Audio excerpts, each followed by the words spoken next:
Heat therapy అనేది శరీరంలో నొప్పిని తగ్గించడానికి, కండరాల ఒత్తిడిని రిలాక్స్ చేయడానికి మరియు రక్త ప్రసరణను మెరుగుపరిచేందుకు ఉపయోగించే చికిత్సా విధానం. దీనిని సాధారణంగా వెన్నునొప్పి, కీళ్ల నొప్పులు, మాసిక చక్రం సంబంధిత నొప్పులు, మూదుల కండరాల గాయాలు మరియు ఇతర నొప్పులకు ఉపశమనంగా ఉపయోగిస్తారు. హీట్ థెరపీ ప్రయోజనాలు: 1. రక్త ప్రసరణను మెరుగుపరిచే శక్తి. వేడి వల్ల రక్తనాళాలు వెడల్పవడం వల్ల రక్త ప్రసరణ మెరుగవుతుంది. 2. నొప్పి మరియు ఒత్తిడిని తగ్గిస్తుంది. వేడి కారణంగా కండరాలు రిలాక్స్ అవ్వడం వల్ల నొప్పి తగ్గుతుంది.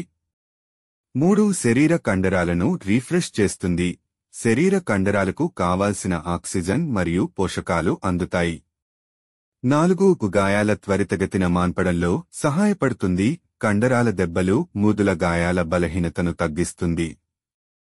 హీట్ థెరపీ పద్ధతులు: 1. Hot water bag. వేడి నీరు నింపిన బ్యాగ్ను నొప్పి ఉన్న ప్రదేశంలో ఉంచడం ద్వారా ఉపశమనం పొందవచ్చు. 2. వేడి టవల్. Hot టోవెల్ therapy. వేడిగా ఉన్న టవల్ను నొప్పి గల ప్రదేశంలో ఉంచడం ద్వారా తక్షణ ఉపశమనం పొందవచ్చు. 3. Electric heat pad. మార్కెట్లో లభించే హీట్ ప్యాడ్స్ ఉపయోగించి వేడి చికిత్స పొందవచ్చు. 4. వేడి స్నానం.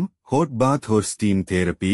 వేడి నీటిలో స్నానం చేయడం లేదా ఆవిరి పట్టించడం వల్ల మైక్రోసర్క్యులేషన్ మెరుగవుతుంది. ఎప్పుడు హీట్ థెరపీ చేయకూడదు? తీవ్రమైన గాయాలు. మొదటి 24 నుంచి 48 వరకు గంటల్లో. శరీరంపై వాపు ఎక్కువగా ఉన్నప్పుడు. చర్మ సంబంధిత సమస్యలు ఉన్నప్పుడు. డయాబెటిస్ వంటి ఆరోగ్య సమస్యలు ఉన్నప్పుడు.